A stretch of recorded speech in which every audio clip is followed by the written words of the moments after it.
এখন আগের তুলনায় কত পার্সেন্ট ভালো আছেন আপনি? আমি 100%ই ভালো এখন। 1 মাস ঔষধ খাওয়ার পর এখন আমার যে শরীরের যে অবস্থা এরকম যদি থাকে তাইলে আমি মনে করি আমি সুস্থ, আর কোনো ডাক্তার দেখানোর দরকার নাই। আসসালামু আলাইকুম, আমি doctor ATM Rezaul Karim, গণস্বাস্থ্যতে cancer চিকিৎসক হিসেবে নিয়োজিত আছি। আপনাদের সামনে এমন একজন লোকের পরিচয় করে দিব যিনি গত মাসে আমাদের এখান থেকে ট্রিটমেন্ট নেওয়া শুরু করছিল এবং উনি খুব হতাশ ছিল যে উনি সুস্থ হবে কিনা, বা খুব ভয়ানক একটা অবস্থা ছিল। আমাকে বারবার করে জিজ্ঞাসা করতেছিল উনি সুস্থ হয় কিনা, বা আমাদের এখানে এমন পেশেন্ট সুস্থ হয় কিনা। তো আজকে আমি পেশেন্ট দেখতেছিলাম অনেকের মাঝখানে, উনি এসে দাঁড়ায় ছিল আমাকেই দেখাবে। সেই সুবাদে ওনার সাথে দেখে আমি মনে পড়ে গেল ওনার সাথে গত মাসে আমার কথা হয়েছিল। তা আমরা ওনার সাথে একটু পরিচয় হয়নি। যে ভাই আপনার নাম? মোহাম্মদ মহসিন মিয়া। আপনার গ্রামের বাড়ি কোথায়? আমার বাড়ি বরগুনা জেলা, বরগুনা সদর।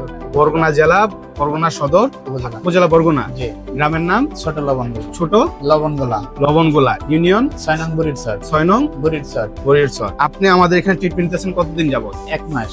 1 মাস ট্রিটমেন্ট নিয়েছেন, আজকে আসছেন দ্বিতীয় মাসে ওষুধ নিতে। জি। 1 মাস ওষুধ খাওয়ার পর আপনার অনুভূতি কি? আমি এর আগে আরো 1 বছর বাইরে চিকিৎসা নিয়েছি, কিন্তু শেষে আমি ভাবছি সুস্থ হব না, এবং আমার রিপোর্টের অবস্থা ওইরকমই ছিল। কিন্তু এই 1 মাস ঔষধ খাওয়ার পর এখন আমার যে শরীরের যে অবস্থা এরকম যদি থাকে তাইলে আমি মনে করি আমি সুস্থ, আর কোনো ডাক্তার দেখানোর দরকার নাই। আচ্ছা, আপনি যে অবস্থায় ছিলেন গত মাসে আসলে একেবারে দুর্বল একটা অবস্থা, শরীরে শক্তি পাইতেছিলাম, বারবার এখানে শুয়ে পড়তেছিলেন, একটা অবস্থায় ছিলেন। এখন আগের তুলনায় কত পার্সেন্ট ভালো আছেন আপনি? আমি 100%ই ভালো এখন যদি বলি, কিন্তু আর এখন আপনাদের এখানে 4 মাস ঔষধ খাইতে হয় এই কারণে আসছি।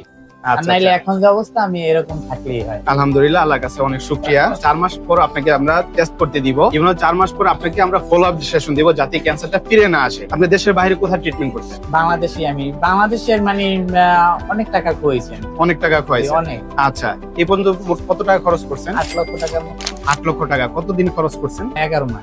11 মাসে 8 লক্ষ টাকা খরচ করে আপনি সুস্থ হন নাই। আমাদের এখানে মাত্র 1 মাসের চিকিৎসায় আপনি আলহামদুলিল্লাহ অনেক ভালো আছেন।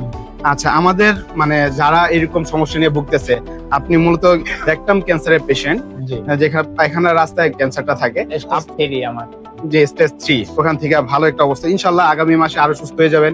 4 মাসের মধ্যে আপনি সম্পূর্ণ সুস্থ হয়ে যাবেন। তো আমাদের যারা এখনো যারা ক্যান্সার পেশেন্ট, যারা ক্যান্সার নিয়ে সংকীর্ণতা ভুগতেছে, তাদের উদ্দেশ্যে যদি আপনি কিছু বলতেন। বিষয় হচ্ছে আপনাদের এখানে খরচ কম, তো এই কারণে সবাই ভাবে যে এই কয় টাকায় কি সুস্থ হবো, যেটা আমিও আমারে প্রথম আমার এক ভাই বলছে এখানে আসতে, কিন্তু আমি আসিনি। আমি ওই 8 লক্ষ টাকা খুয়ানোর পরে আসছি। আচ্ছা। আর এখন আমি যেটা দেখলাম আল্লাহ তাআলা যদি সুস্থ করে আপনাদের এখান থেকেই সুস্থ হওয়ার 100% নিশ্চয়তা আছে। আচ্ছা, শুকরিয়া। তো আমাদের স্যার ক্যান্সার গবেষক অধ্যক্ষ ডাক্তার এস এম সোহরাব, উনার সম্পর্কে আপনি যদি কিছু বলার থাকে। সবাই তো বলে যে এখানে আসলে সুস্থ হবেন না, কষ্ট পাবেন, আপনার বিষয়ে কি? আমি আল্লাহর কাছে বলবো যে এই ক্যান্সার একটা মরণ ব্যাধি এবং লক্ষ লক্ষ টাকা খরচের বিষয়। আল্লাহর কাছে বলবো এই ছাড় জন্য 1000 বছর বেঁচে থাকেন, এবং আমাদের মতো যারা অসহায় আছে এবং এই কম টাকায় যাতে সবাই চিকিৎসা পেতে পারে এখান থেকে। আপনাদেরকে বলবো যারা আমাদের চেম্বারে আসতে চাচ্ছেন, সংকীর্ণতায় আসছেন, তাদেরকে বলবো আপনারা আমাদের চেম্বারে আসেন, আমাদের চেম্বারে দেখেন এবং আমাদের সাথে কথা বলেন। আপনি কি কি সমস্যা, ইনশাআল্লাহ আমরা আপনাদের পাশে আছি, আপনাদের সেবায় নিয়োজিত আছি। আসসালামু আলাইকুম।